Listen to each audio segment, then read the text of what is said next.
Selamat berjumpa kembali dengan Pak Jen di dalam pembelajaran IPA ya. Ini untuk tema 1 dengan judul temanya selamatkan makhluk hidup.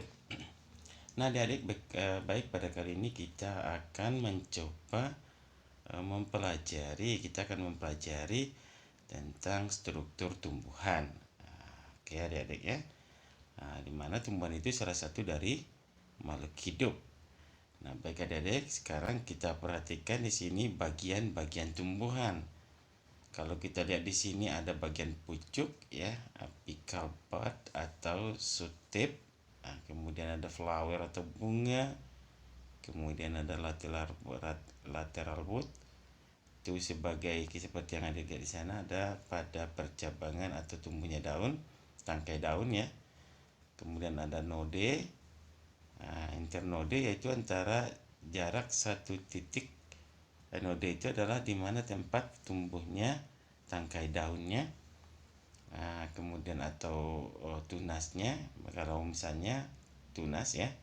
Jadi kalau misalnya tadi di sana ada internode. Internode itu artinya adalah jarak antara satu ruas dengan ruas lainnya. Kemudian ada vascular tissues, itu artinya adalah jaringan vaskular yang sebagai jaringan pengangkut. Ada seeds atau buah.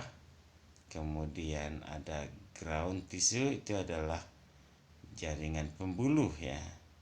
Jaringan pembuluh nanti akan kita bahas pada berikutnya. Kemudian ada root atau akar.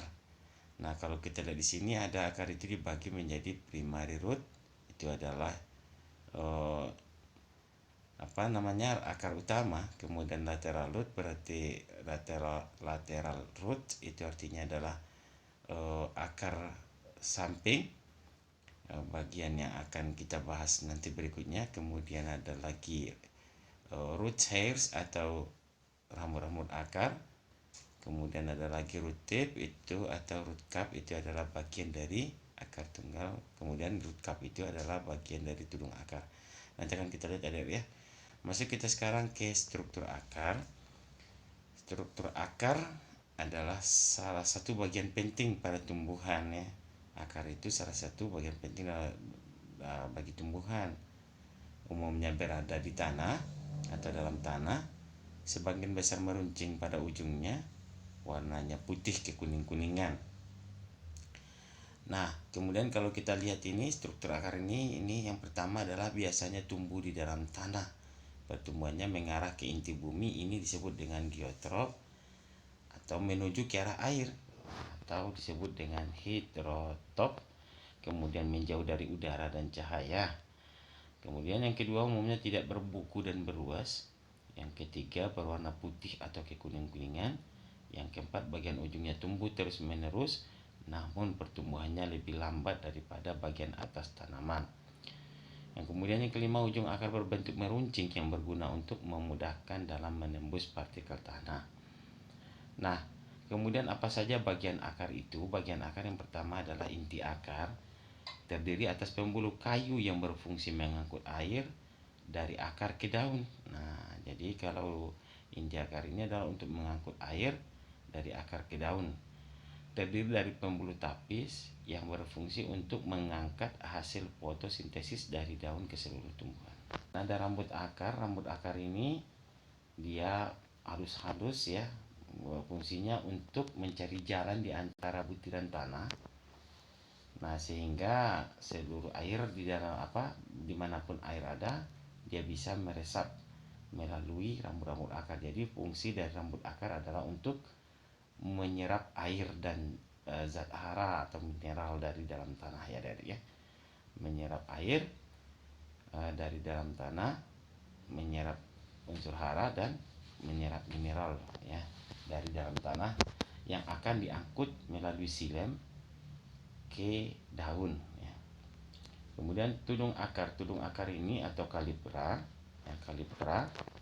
ini adalah bagian yang berfungsi untuk melindungi akar saat menembus tanah adik-adik. Nah, kita lihat di sini ini ya, ada root hair, itu rambut-rambut akar yang tadi gunanya adalah untuk menyerap air, mineral dan zat hara dalam tanah. Kemudian ada epidermis atau kulit luar. Kemudian root meristem itu adalah untuk berfungsi untuk pembelahan akar, karena nanti akar itu akan membelah. Kemudian root cap itu adalah tudung akar yang berfungsi untuk melindungi akar saat menembus tanah. Ya, ya. Nah, jenis-jenis akar itu sendiri kita lihat di sini itu terdiri dari dua. Ada namanya akar tunggal, atau kemudian yang sebelah kanan kiri kita ini adalah akar tunggal ya. Yang seperti ini kan ada satu tuh yang meruncing ke dalam tanah, yang pokok akar yang besarnya ya, dari batangnya itu tersambung terus sampai ke tanah begini ya. Kemudian kalau kita lihat ada lagi yang sebelah kanan itu adalah akar serabut. Akar serabut ya, lihat aja tidak ada tersambung dari batang itu secara khusus terus ke dalam tanah menancap begitu, tapi dia menyebar semuanya seperti serabut ya, makanya dikatakan akar serabut. Oke adik. Terus kalau dalam bahasa Inggrisnya atau itu dikenal dengan taproot untuk yang akar tunggal, sedangkan fibrous itu adalah akar serabut. Nah, kita lihat akar serabut. Akar serabut berbentuk seperti serabut-serabut kelapa, kemudian kecil dan panjang. Umumnya tumbuhan monokotil. Monokotil artinya tumbuhan berbiji satu atau tidak berbiji belah. Itu umumnya memiliki akar serabut. Apa saja contohnya? Dari kelapa itu tidak ada berbiji belah. Kemudian ada padi, jagung, dan lain-lain. Nah, yang seperti ini semuanya adalah berakar serabut. Kemudian kita lihat akar tunggang. Akar tunggang ini umumnya dimiliki oleh tumbuhan dikotil. Dikotil artinya berbiji belah. Contohnya rambutan adik-adik. Jika adik-adik mengambil biji rambutan, itu bisa dibelah. Begitu juga jeruk. Nah, ciri-ciri dari tumbuhan dikotil ini selain dari akarnya dia berakar tunggal, juga dia memiliki daun menyirip biasanya ya, daun menyirip. Seperti adik-adik lihat pada daun rambutan, daun jeruk, dan juga asalkan yang seperti itu biasanya itu adalah berbiji belah atau dikotil. Kemudian adik-adik yang selain itu juga dia memiliki kambium, ya, berkayu dan berkambium. Itu adalah juga ciri-ciri dari tumbuhan dikotil atau tumbuhan yang memiliki biji belah. Oke adik-adik, kita lanjutkan. Kemudian bagaimana kita lihat berdasarkan banyaknya percabangan, jenis-jenis akar tunggang dapat dibagi menjadi dua jenis: akar tunggang tidak atau sedikit bercabang dan akar tunggang yang bercabang. Nah, akar tunggang itu yang tidak atau sedikit bercabang, di sini ada keterangannya, tumbuhan jenis ini memiliki akar tunggang tanpa percabangan atau hanya sedikit bercabang ya. Nah, bentuknya khas yaitu berbentuk tombak atau pena, yang itu disebut dengan fusiform seperti pada wortel dan lobak, bentuk gasing seperti pada bengkuang, serta bentuk benang seperti pada akar tanaman kratok. Kemudian ada juga yang bercabang. Akar tunggang jenis ini memiliki percabangan yang banyak, dan setiap percabangan memiliki percabangan lagi sehingga memiliki zona perakaran yang lebih luas. Contohnya pada buah-buahan. Kemudian kita lihat jenis-jenis akar berdasarkan fungsinya adik-adik. Yang pertama sekali adalah akar gantung atau akar udara, radix aerus ya. Aereus itu artinya udara ya. Jadi akar udara atau akar gantung ini bisa kita lihat seperti di gambarnya adik-adik ya. Ini banyak kita jumpai pada tumbuhan pohon beringin dan anggrek. Oke ya, tumbuhan pohon beringin dan anggrek menggantung ya ya. Nih, ini biasanya akar udara yang berfungsi untuk membantu pernapasan. Nah, kemudian ada akar pembelit atau Cirrus radicalis. Ya, Cirrus radicalis ya. Jadi cirrus berbentuk cirrus ya, membelit dia. Jadi akar ini membelit batang pokok tempat melekatnya tumbuhan. Contohnya ini pada vanili. Vanili ya dia ini seperti ini. Nah, ini bisa dilihat ya, vanili. Nah, jelas ya dek. Nah, ini vanili. Kemudian ada akar nafas atau pneumothorax. Nah, pneumothorax ini akar napas yang memang berfungsi untuk membantu pernapasan adik-adik. Misalnya bisa kita lihat pada ini adalah pada pohon bakau dan pandan. Kalau ada adik-adik melihat pandan musang ya, itu ada adik melihat ada akar-akar yang tumbuh di batangnya itu yang berfungsi untuk membantu pernapasan. Nah, kayak adik ya. Tadi kan ada akar udara atau akar gantung itu pada pohon beringin. Kemudian ada lagi akar belit pada vanili. Kemudian ada akar napas pada pohon bakau contohnya. Oke, ini ada ya, kelihatan ya. Nih.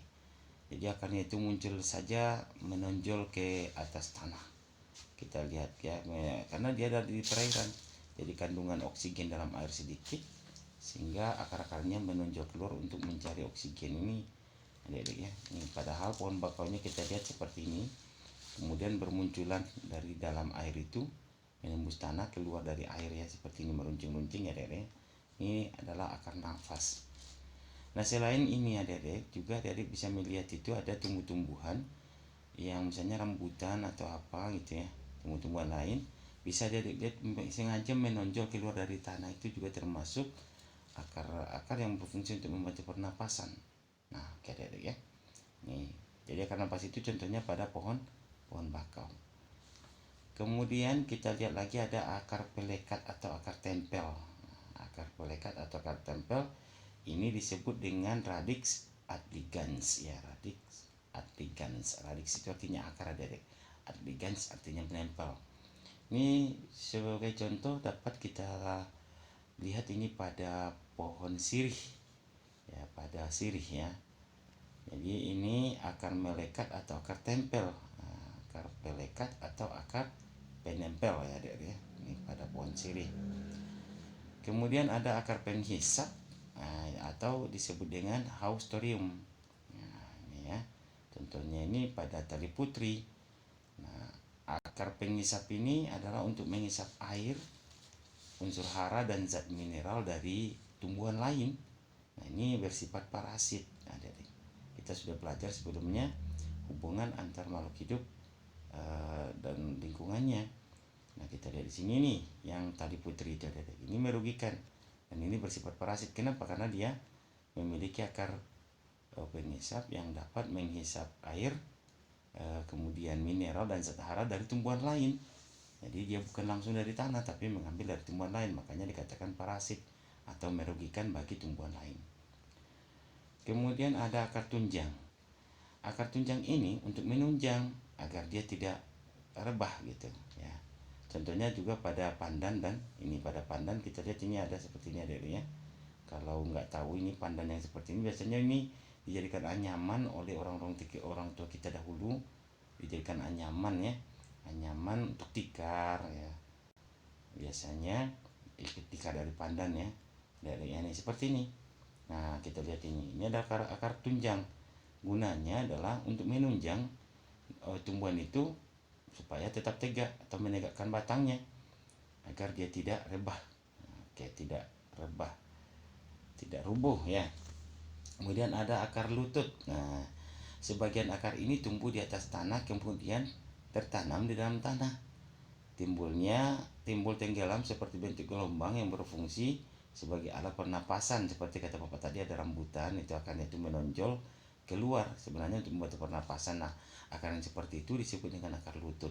Nah, ini adik-adik ya, menonjol dari keluar dia dari tanah dari dalam tanah, menonjol membentuk lutut ya, adik-adik ya. Nah, ini biasanya bisa kita temukan pada pohon tanjang. Ini pohon tanjang itu adik-adik. Oke, nanti kalau ketemu sepertinya akar lutut ini gitu ya. Nah, itu juga untuk membantu pernapasan adik-adik. Jadi yang untuk membantu pernapasan itu tadi ada akar lutut, ada akar udara atau akar gantung ya. Kemudian ada akar nafas pada pohon bakau. Itu juga sebenarnya untuk membantu pernapasan. Kalau akar tunjang itu tadi gunanya adalah untuk menunjang agar tumbuhan itu tetap tegak atau tidak rubuh. Oke. Oke, kemudian akar banir.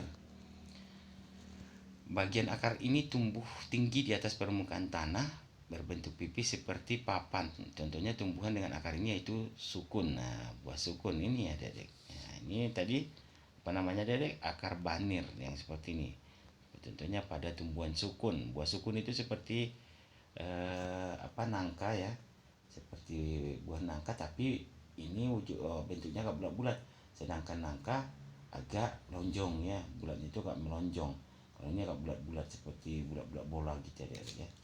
Bentuknya seperti nangka, cuman duri kulitnya itu memiliki duri-duri yang lebih halus-halus dibanding dengan nangka. Ini adalah buah sukun. Ini adalah akar banir. Baik adik-adik, kemudian apa fungsi akar pada tumbuhan? Yang pertama, menyerap air dan zat hara. Itu tadi kata Bapak.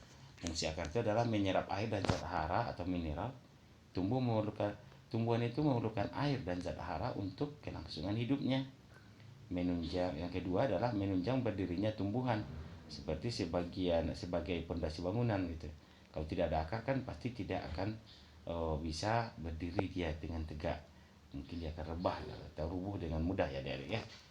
Jadi kalau menyerap air, yang nomor 1 tadi adalah fungsi dari akar yang menyerap air dan zat hara atau mineral itu dari dalam tanah, itu adalah fungsi dari rambut-rambut akar. Sedangkan fungsi untuk menunjang berdirinya tumbuhan, itu mungkin ada akar tunjang sebagai penunjang, kemudian ada akar yang di dalam itu seperti akar tunggal, ada akar serabut yang memang menahan agar tetap berdiri gitu. Kemudian yang ketiganya adalah sebagai alat pernapasan, karena memang ada tadi akar nafas ya, seperti akar gantung atau akar udara itu tadi. Kemudian ada akar nafas pada pohon bakau. Kalau akar gantung atau akar udara itu tadi terdapat pada pohon beringin dan vanili ya, Dedek ya. Nah, pohon beringin itu yang paling mudah kita temukan, pohon beringin dan anggrek ya, Dedek ya. Akar gantung itu juga berfungsi untuk pernapasan. Nah, makanya sebagai alat pernapasan juga.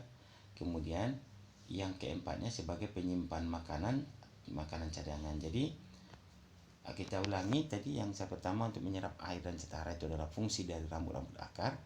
Menunjang berdirinya tumbuhan itu boleh dikatakan seperti seluruh akar yang berada dalam tanah itu untuk menunjang berdirinya tumbuhan. Dan juga akar tunjang untuk menunjang agar tetap dia kokoh berdiri. Kemudian yang ketiga sebagai alat pernapasan, berarti fungsi dari akar ini adalah akar nafas, seperti akar gantung yang berfungsi untuk membantu pernapasan.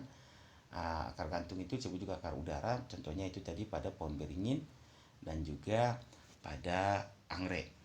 Kemudian sebagai penyimpan cadangan makanan, contohnya itu kita lihat ada misalnya ubi ya, ubi atau ketela pohon. Nah, ubinya itu, umbi yang di dalam itu adik-adik itu adalah sebagai tempat penyimpanan cadangan makanan. Jadi fungsi akar yang pertama menyerap air dan zat hara, yaitu fungsi dari rambut akar, menunjang berdirinya tumbuhan agar tetap kokoh dia berdiri, sebagai alat pernapasan, kemudian sebagai alat penyimpan cadangan makanan. Kemudian struktur batang. Nah, ini kita lihat di sini adik-adik, struktur batang itu ada pembuluh ya, 2 pembuluh pengangkut. Pembuluh itu untuk mengangkut, ada pembuluh silem atau pembuluh kayu, dan ada pembuluh phloem atau phloem ya, itu pada disebut juga pembuluh tapis. Nah, fungsinya berbeda dari pembuluh silem untuk mengangkut air, zat hara atau mineral dari dalam tanah ke daun. Sedangkan phloem berfungsi untuk mengangkut hasil fotosintesis dari daun ke seluruh tubuh. Nah, kemudian di sini ada sklerenchyme, ada jaringan sklerenchyme. Kemudian kita lihat ada di sini ground tissue ya, connecting feet to cortex. Jadi ini untuk jaringan yang menghubungkan antara pembuluh-pembuluh dari dalam batang gitu ya. Pitch itu adalah pembuluh kayu, pada kayu yang keras-keras di dalam itu ada kayunya ya, ya. Kemudian korteks itu, jaringan korteks itu berada di setelah epidermis. Vaskular bundle itu artinya adalah jaringan vaskular ya. Ini ada epidermis bagian luar, kulit luar. Nanti kita adik-adik akan bisa melihat ini dengan jelas.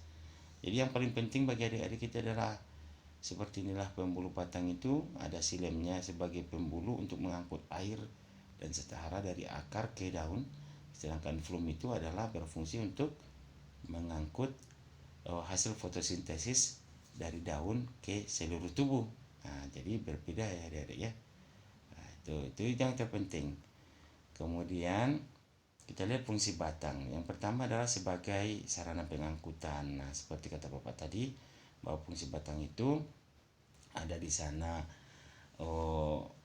silem untuk mengangkut air dan zat hara dari air dan zat hara dari dalam tanah ke daun. Dan ada juga fungsi pengangkutan yang kedua, yaitu phloem atau phloem, itu untuk mengangkut hasil fotosintesis dari daun ke seluruh tubuh, karena fotosintesis itu terjadi di daun ya adik-adiknya. Yang kedua, membantu efisiensi penangkapan cahaya matahari, karena kita tahu bahwa fungsi apanya ini kan tadi kita untuk membantu efisiensi penangkapan cahaya matahari. Kenapa dikatakan seperti itu adik? Kan di dalam batang itu ada yang masih hijau itu ya, waktu muda-muda itu dia berwarna hijau. Jadi itu juga untuk membantu proses terjadinya fotosintesis. Jadi adik-adik, bukan hanya di daun terjadi fotosintesis, tetapi juga bisa terjadi pada batang yang masih hijau gitu. Adik-adik ya. Kemudian tempat tumbuhnya organ-organ generatif. Batang juga sebagai tempat tumbuh organ generatif tumbuhan, terutama pada tumbuhan yang berfungsi yang bersifat ini apa ini ya adik-adik, kalau kita lihat sini ada di sini istilahnya cauliflori, seperti belimbing, kakao atau nangka. Tumbuhan cauliflori adalah tumbuhan yang bunganya dapat tumbuh di bagian batang. Sering ada dilihat. Jadi kalau ada tumbuh-tumbuhan yang berbunga di batang ya, banyak itu belimbing, muncul aja bunganya dari batang itu adik-adik. Nah, tumbuhan yang seperti ini disebut dengan tumbuhan cauliflori. Nah, ya cauliflori. Oke adik-adik, cauliflori ya, jangan lupa ya. Jadi makanya dikatakan juga sebagai tempat tumbuhnya organ-organ generatif, memang karena pada bunga itulah terjadi perkawinan secara generatif. Kalau terjadi perkawinan kan generatif adik-adik. Jadi di batangnya itu tumbuh bunga. Nah, datang bunga di batangnya seperti belimbing yang sering ada lihat ini. Nah, tumbuhan belimbing itu termasuk juga tumbuhan dengan jenis cauliflori ya, yang memang tumbuh bunga sebagai alat atau organ generatif bagi tumbuhan. Kemudian membantu efisiensi penyerbukan. Kenapa dikatakan seperti itu adik? Kalau kita lihat keterangan dari sini, fungsi batang bagi tumbuhan selanjutnya terkait dengan proses perkembangbiakan tanaman. Batang membantu terjadinya efisiensi proses penyerbukan yang dibantu oleh angin. Nah, atau disebut dengan anemogami. Jadi kalau dibantu angin itu namanya anemogami. Kemudian ada lagi insektogami, berarti dibantu serangga gitu ya. Ada lagi hidrogami, dibantu air hujan misalnya. Betul, datang air hujan itu kemudian bersama air hujan itu akan menggoyang atau mengguncang bagian bunga sehingga serbuk sarinya turun menyerbuki kepala putik gitu. Jadi kalau berdasarkan apanya nanti adik-adik dikatakan coba sebutkan jenis-jenis penyerbukan pada tanaman. Jadi ada anemogami, itu dibantu oleh angin. Hidrogami berarti dibantu air. Kemudian ada lagi angin itu kan bisa juga meniup, anemogami ya. Kalau hidrogami itu seperti air hujan adik-adik. Kemudian ada lagi insektogami, dibantu serangga. Nah, kalau yang di luar itu kalau dibantu oleh manusia itu berarti adalah generatif secara buatan adik-adiknya, membantu efisien penyerbukan. Berarti pada batang tadi ya, membantu efisien penyerbukan. Maksudnya gimana? Semakin tinggi batang suatu tanaman, maka akan semakin besar kemungkinan terjadinya penyerbukan. Hal ini terjadi karena laju angin yang cepat, ya kan? Jadi angin itu semakin kencang meniup anginnya batang pohon yang semakin tinggi. Jadi memang benar. Itu jadi fungsi batang berikutnya adalah membantu efisiensi penyerbukan. Kalau tinggi pohon itu, maka penyerbukan secara anemogami atau tiupan angin akan semakin cepat terjadi, karena semakin tinggi pohon itu semakin kencang angin meniupnya, begitu ya adik-adik ya. Kemudian yang berikutnya adalah membantu efisiensi pemancaran benih. Ini maksudnya adalah batang yang tinggi akan memungkinkan pemancaran benih semakin efisien dan menyebar. Kenapa? Karena semakin tinggi dia, benihnya itu, biji-bijinya itu bisa akan semakin jauh, misalnya ketika jatuh begitu ya, sehingga itu memencar dia, memencar. Ini juga dibantu angin adik-adik. Nah, dibantu angin, ditiup angin sehingga memencar ke banyak penjuru. Makanya dikatakan membantu efisiensi pemencaran benih. Kemudian yang berikutnya adalah tempat penyimpanan cadangan makanan. Nah, batang itu juga sebagai tempat penyimpanan cadangan makanan. Contohnya adalah sagu. Yang diambil orang kan di batangnya, adik-adik. Yang mudah adik-adik kenal adalah di tebu misalnya. Tebu ya, tebu itu yang dimakan kan batangnya. Berarti makanya karena kenapa di batangnya dimakan? Karena di sana lah yang enak itulah yang cadangan makanannya itu. Nah, jadi tempat penyimpanan cadangan makanan. Contoh tumbuhan yang menyimpan cadangan makanannya pada batang adalah sagu dan tebu. Kemudian yang ketujuh adalah organ perbanyakan vegetatif. Nah, kenapa? Seperti ketela pohon kan vegetatif ya. Ketela pohon itu batangnya di stek. Nah, jadi ada juga beberapa yang bisa dikembangkan dengan stek. Selain itu juga batang-batang yang bisa dicangkok misalnya untuk tumbuhan dikotil adik-adik yang berkambium dan berkayu. Nah, ini bisa dicangkok dan itu kan berarti untuk perbanyakan vegetatif. Nah, apakah itu biasanya ini adalah untuk vegetatif buatan yang banyak adik-adik ya. Jadi kita lihat penjelasannya di sini, beberapa tumbuhan juga menggunakan batang sebagai organ perbanyakan vegetatif. Stolon. Nah, stolon itu atau stolon itu kita temukan pada stolon atau geragi ya pada stroberi misalnya, pegangan antanan ya. Itu juga kan batangnya itu adik-adik ya. Yang akan tumbuh dia menjalar kemudian bisa menjadi tumbuhan baru dari batangnya itu. Kemudian rizoma itu kan juga akar tinggal maksudnya itu kan batang yang tertanam dalam tanah. Kemudian ada umbi ya, merupakan seperti kentang. Nah, batang yang termodifikasi dapat merambat dalam tanah akan menghasilkan tunas tanaman baru. Begitupun dengan batang singkong yang dapat tumbuh dan membentuk tunas dan akar, serta tanaman lain yang dapat diperbanyak menggunakan stek seperti tebu, mawar. Jadi tebu itu juga dengan stek ya, mawar juga dengan stek, katuk dan sebagainya ya, oke adik ya. Kemudian kita akan lihat struktur daun. Bagian daun lengkap terdiri atas tulang daun, helai daun. Selain itu, daun juga memiliki urat daun, adalah susunan pembuluh pengangkut pada daun.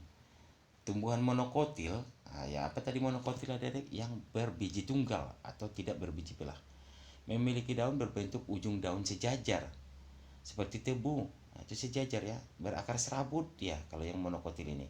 Sedangkan yang dikotil tadi itu berakar tunggang ya. Nah, sedangkan tumbuhan dikotil memiliki urat daun berbentuk jaringan. Nah, jadi kalau yang kita lihat kalau untuk yang monokotil memiliki daun berbentuk ujung daun sejajar, sedangkan dikotil itu urat daunnya berbentuk jaringan. Seperti adik-adik bisa melihat pada rambutan, ada tulang daunnya di tengah, kemudian ke kiri kanan gitu ya, menyirit namanya itu adik-adik. Yang sejajar contohnya pada padi, tebu itu berdaun sejajar ya, bertulang daun sejajar. Bentuk daun memiliki macam-macam bentuk antara lain menyirip ya. Itu seperti pada itu yang menyirip itu biasanya adalah tumbuhan dikotil. Melengkung contohnya pada talas adik-adik ya, pada talas. Itu melengkung kenapa? Dari batangnya itu kita lihat dari atas daunnya seperti pusat gitu ya. Kemudian dia akan melengkung ke segala melengkung. Nah, itu namanya berarti tulang daun melengkung. Ada lagi tulang daun menjari. Contohnya bisa adik-adik temui pada pepaya, juga menjari pada daun ubi ya, daun ubi. Kemudian ada yang bertulang daun sejajar, contohnya pada padi, tebu. Nah ya, oke adik-adik ya bisa ya. Fungsi daun. Nah, daun merupakan salah satu organ penting tumbuhan selain akar dan batang ya. Jadi selain akar dan batang, daun juga memiliki peran penting.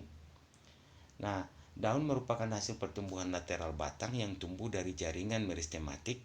Nah, meristematik itu jadi daun itu tumbuh dari batang, ya, merupakan pembelahan atau meristem dari tunas. Daun biasanya berwarna hijau karena banyak mengandung zat hijau daun atau yang disebut klorofil. Jadi zat hijau daun itu klorofil. Tentu adik-adik sudah tahu ya, karena di kelas-kelas sebelumnya sudah banyak dipelajari. Kemudian berbentuk tipis melebar dan mempunyai fungsi utama sebagai dapur pada tumbuhan. Nah, jadi bentuknya tipis melebar mempunyai fungsi utama sebagai dapur pada tumbuhan. Kenapa tipis melebar ya? Itu gunanya adalah untuk memasak makanan, makanya dikatakan dengan dapur. Di daun inilah makanan untuk tumbuhan dimasak melalui proses fotosintesis. Jadi tumbuhan memasak makanan melalui proses fotosintesis. Selain berfungsi sebagai tempat pemasakan, daun ternyata juga memiliki beberapa fungsi lain yang tak kalah penting untuk diketahui. Nah, ini dia adik-adik. Cahaya matahari ya, itu dengan bantuan cahaya matahari itu terjadi fotosintesis. Gimana caranya? Nah, itu nanti akan kita pelajari pada bab berikutnya. Kita lihat nanti terus ya. Adik-adik, di sini ada karbon dioksida itu akan masuk ke daun, diambil oleh daun. Jadi kalau bernapas, tumbuhan itu mengambil karbon dioksida atau CO2. Kemudian, sedangkan yang dikeluarkan nanti berupa oksigen ya, adik-adik ya. Nah, itu adalah merupakan hasil fotosintesis juga. Kemudian ada glaukos atau sugar. Itu disimpan pada, ada yang nanti disimpan pada buah, ada pada batang, ada pada akar, dan ada pada daun. Contoh yang pada daun itu contohnya yang biasa dimakan manusia. Nah, sebagai contohnya adalah pada bayam ya, yang ada dimakan kan daunnya gitu. Yang dimakan batangnya berarti di batang disimpannya. Yang dimakan umbinya berarti di akar atau di umbi. Gitu. Ya, adik-adik ya. Nah, selain bekerja sebagai organ pemasak dan penghasil makanan bagi tumbuhan, daun juga memiliki beberapa fungsi penting lain dalam menopang metabolisme tanaman. Nah, jadi metabolisme tanaman. Contoh apa di sini fungsi daun pada tanaman tersebut antara lain sebagai pengambilan zat-zat makanan atau reabsorpsi, penyimpan cadangan makanan karena memang tadi kan ada yang disimpan di daunnya seperti bayam yang ada dimakan kan daunnya. Jadi yang dimakan orang daunnya itu berarti di daun lah dia menyimpan cadangan makanan. Nah, jadi kemudian dia juga sebagai penguapan air, kemudian pengolahan zat-zat makanan untuk atau asimilasi ya adik-adik ya, sebagai tempat terjadinya pernapasan, kemudian untuk penguapan air yang kita kenal dengan transpirasi ya, kemudian juga yang lain-lain lah begitu adik-adik ya. Juga bisa perkembangbiakan secara vegetatif, contohnya pada vegetatif buatan, misalnya stek daun pada cocok bebek ya. Kemudian secara alaminya itu juga secara vegetatif alami, misalnya pada tunas adventif juga dicocok bebek adik-adik ya. Oke. Kemudian ada kalau kita lihat cari secara utuh apa sih fungsi dari daun itu. Yang pertama pengambilan zat-zat makanan atau reabsorpsi. Nah, pengambilan zat-zat organik untuk memasak makanan, terutama zat makanan berupa gas, berupa CO2 ya, karbon dioksida. Di sini ada ya, yang diambil dari udara melalui celah-celah halus yang disebut mulut daun atau stoma. Jadi mulut daun itu disebut dengan stomata atau stoma. Zat anorganik berupa CO2 yang diserap dari udara ditambah dengan air dan hara yang diserap dari akar dan dibentuk dengan cahaya matahari, maksudnya dibantu dengan cahaya matahari, maka terjadilah proses fotosintesis pada tumbuhan kan. Jadi makanya kayak pengambilan zat-zat makanan atau reabsorpsi, apa yang zat makanan yang dibentuknya berupa CO2 yang masuk melalui stomata. Nah, CO2 inilah nanti ditambah dengan air, jadi CO2 tambah H2O itu nanti akan membentuk C6H12O6 atau CHO. Nah, itu tambah O2. Jadi nanti reaksi fotosintesis akan kita bahas pada pertemuan berikutnya adik-adik ya. Jadi tapi secara ringkas adik-adik bisa membayangkan. Coba misalnya kalau adik-adik mau CO2 tulislah ya, tambah H2O, bikin arah panah, terus tambah H2O, bukan sama dengan tapi panah arah ke kanan ya dek ya, ujung panahnya arah ke kanan, kemudian C6H12O6 ya. Jadi unsurnya CHO tambah O2. Jadi dari proses fotosintesis ini CO2 digabungkan dengan H2O atau air, nanti dibantu oleh cahaya matahari akan terbentuklah C6H12O6. Itu merupakan karbohidrat dan oksigen hasilnya. Jadi menghasilkan, tanda panah itu dibaca dengan menghasilkan. Oke adik-adik, kalau adik-adik mau kreatif pasti bisa ya. Nah sekali lagi coba tulis reaksi fotosintesis CO2 ditambah H2O. Oke, sudah ditulis adik-adik? Dibikin tanda panah arah ke kanan, bikin ujung panahnya arah ke kanan. Jadi menghasilkan, nanti di atas tanda panah itu bikin dengan bantuan cahaya matahari ya, dengan bantuan cahaya matahari di atas panah itu ya, di badan panahnya tulis, di atasnya ditulis dengan bantuan cahaya matahari, di bawah panahnya kita tulis, maka klorofil akan diubah menjadi gitu ya, C6H12O6, C6H12, semuanya huruf kapital ya, huruf besar, C6H12O6 tambah O2. Oke.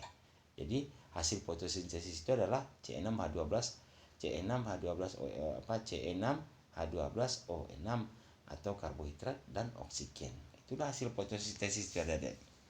Nah, oksigen itu nanti akan kita ambil karena sangat diperlukan oleh hewan dan manusia dalam untuk pernapasannya. Nah, berarti betul tumbuhan adalah sumber kehidupan. Nah, karena di sumber makanan dan juga sumber oksigen. Kemudian penyimpanan makanan ya, penyimpanan makanan seperti kata Bapak tadi, ada beberapa tumbuhan yang menyimpan cadangan makanannya di daun seperti bayam ya. Ya adik-adik ya, sangat mudah ya. Kemudian pengolahan zat makanan karena asimilasi. Nah, pengolahan zat makanan maksudnya itu di daunlah terjadi asimilasi berupa fotosintesis itu gitu. Mudah ya dek. Jadi pengolahan zat makanan melalui proses fotosintesis kan di daun. Walaupun ada di batang tadi, batang yang masih hijau atau yang muda. Namun pada umumnya terjadi di daun. Kemudian juga sebagai fungsi penguapan air atau transpirasi, ini jelas ya, melalui stomata mulut daun itu nanti akan terjadi penguapan berupa uap air yang keluar ke udara lagi. Ingat lagi siklus daur air ya, yang sudah kamu pelajari di kelas 5. Kemudian fungsi pernapasan. Fungsi pernapasan atau respirasi. Bukankah tadi di sana terdapat stomata? Mulut daun itu akan terjadi, dia akan mengambil gas dari udara berupa CO2 ya adik-adik ya. Nah, dia kemudian nanti yang dikeluarkannya atau zat buangannya berupa oksigen. Nah, kalau manusia dan hewan terbalik ya. Kita mengambil oksigen dan mengeluarkan karbon dioksida. Kalau tumbuhan justru mengambil karbon dioksida menghasilkan oksigen. Nah, jadi terjadi hubungan saling ketergantungan antara hewan, manusia dan tumbuhan. Ya, ya. Kemudian induksi bunga. Kenapa dikatakan induksi bunga? Pada tumbuhan daun melakukan sintesis dan mentranslokasikan florigen ke tunas. Florigen merupakan hormon untuk menginduksi terbentuknya bunga. Jadi ternyata daun ini menghasilkan florigen, dan inilah yang merangsang tumbuhnya bunga, begitu adik-adik. Nah, ada hormon florigen namanya yang ada di daun, yang dihasilkan daun untuk merangsang tumbuhnya bunga. Makanya dikatakan juga berfungsi untuk induksi bunga. Yang ketujuh, organ untuk perbanyakan secara vegetatif, kan seperti stek batang, stek daun. Kemudian ada lagi vegetatif dengan tunas adventif, masih ingat ada ya di pelajaran sebelumnya. Kita lanjut ke nomor 8, organ untuk perangkap serangga. Kan ada beberapa tumbuhan yang memang daunnya itu untuk memperangkap serangga seperti tumbuhan Venus. Nanti akan kita lihat pada pelajaran berikutnya. Kemudian untuk menaikkan daun. Pada beberapa tanaman kita dapat menemukan adanya selubung daun yang berfungsi untuk menaikkan daun ke atas.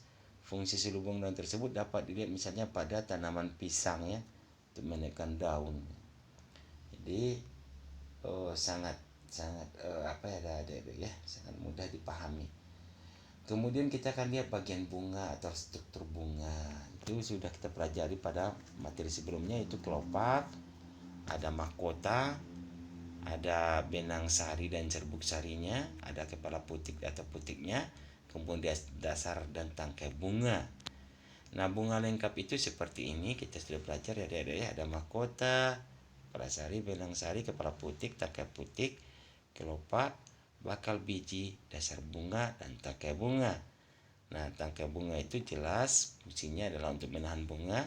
Dasar bunga itu tempat melekatnya bunga dengan ke tangkainya, supaya jelas itu ada deh, nggak ada yang kelopak bunga juga seperti itu, untuk menyelimuti mahkota ketika masih kuncup. Jadi pernah tidak ada yang melihat itu, yang kelopak bunga itu kan ditutupinya, menutup, nanti kita setelah dia kembang, kelopak bunga itu akan turun ke bawah, bunga kemudian mahkota bunganya mekar gitu ya. Kemudian mahkota bunga untuk memperindah ya, merangsang serangga datang karena dia berbau khas. Kemudian benang sari ini adalah sebagai tempat terdapatnya serbuk sari yang akan menjadi alat kelamin jantan pada perkembangbiakan generatif pada tumbuhan, terjadi perkawinan ya adik ya. Kemudian putik sebagai alat kelamin betina. Nah, ini beberapa contoh bunga adik-adik ya. Bunga yang tidak lengkap itu contohnya di sini, bunga tidak lengkap jika tidak memiliki salah satu atau beberapa bagian dari bunga gitu. Seperti bunga ini kurang, dia ada yang kurang. Misalnya ini seperti ini kan. Kalau kita lihat ini mana ini mahkotanya, nih mana, kan nggak jelas ya. Jadi kurang lengkap dia. Bunga pada apa ini? Kalau kita lihat seperti nipah misalnya, apa banyak ya seperti ini. Biasanya dijadikan pohon hias ini ya. Kemudian bunga sempurna, nah berarti yang lengkap ya, yang lengkap dia. Kemudian bunga tidak sempurna lagi, nah ya bunga tidak sempurna. Nah, kalau fungsi bunga jelas untuk supaya terjadinya perkawinan atau penyerbukan pada tumbuhan ya, pada tumbuhan sebagai proses terjadinya perkembangbiakan secara generatif pada tumbuhan. Jadi pada bunga lah terjadinya proses generatif atau perkawinannya itu, karena di sana terdapat serbuk sari yang akan menyerbuki kepala putik. Oke adik-adik, sampai di sini perjumpaan kita. Salam Ki Hajar, kita tetap belajar bersama For You Channel. Assalamualaikum warahmatullahi wabarakatuh.